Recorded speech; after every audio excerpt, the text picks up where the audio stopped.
வணக்கம். இன்றைக்கி தெய்வாஸ் நலபாகத்தில் egg fry எப்படி பண்ணலான்னு பார்க்கலாம். இந்த எக் ஃப்ரை எல்லா வகையான சாதத்துக்குமே சூப்பரான சைட் டிஷ்ஷாக இருக்கும். வாங்க எப்படி பண்ணலான்னு பார்க்கலாம்.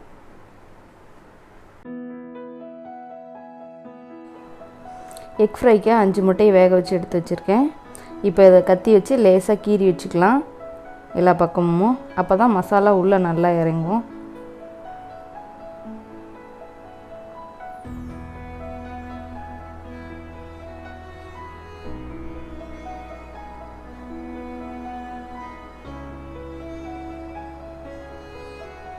இதே போல் எல்லா முட்டையுமே கீறி வச்சுக்கலாம்.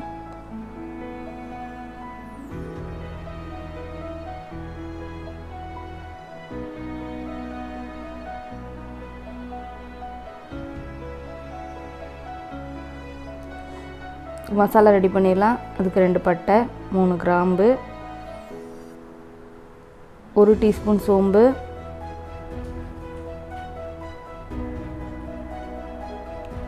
1/4 டீஸ்பூன் கசகசா, 4 வரமிளகாய், உங்கள் காரத்துக்கு தகுந்த மாதிரி எடுத்துக்கோங்க.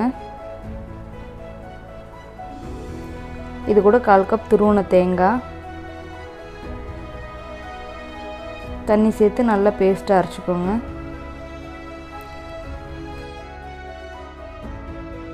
ஒரு கடாயை அடுப்பில் வச்சு 2 ஸ்பூன் எண்ணெய் ஊற்றிக்கோங்க. இதில் 1/4 டீஸ்பூன்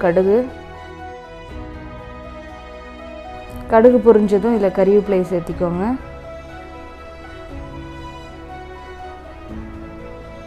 இப்போ இதில் அரைச்சி வச்சுருக்கிற மசாலா விழுதை இதில் சேர்த்துக்கோங்க.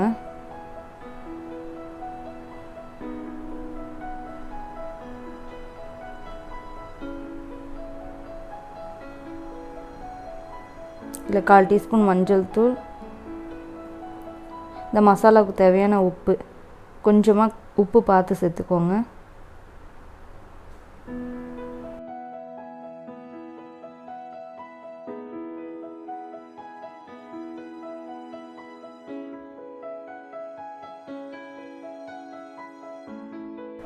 ஒரு கொதி வந்ததும் இதில் முட்டையை சேர்த்துக்கோங்க.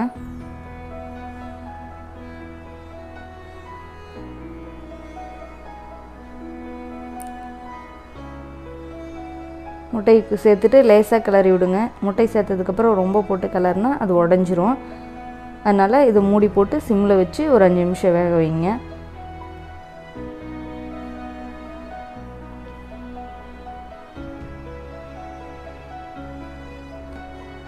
அப்பப்போ எடுத்து கிளறி விடுங்க, இல்லைன்னா அடி பிடிச்சிக்கும். ரொம்ப போட்டு கிளறாத மெதுவாக பார்த்து செய்யுங்க, இல்லைன்னா முட்டை உடஞ்சிரும். தண்ணியில் வற்றி ட்ரை ஆனோடனே இறக்கிடலாம்.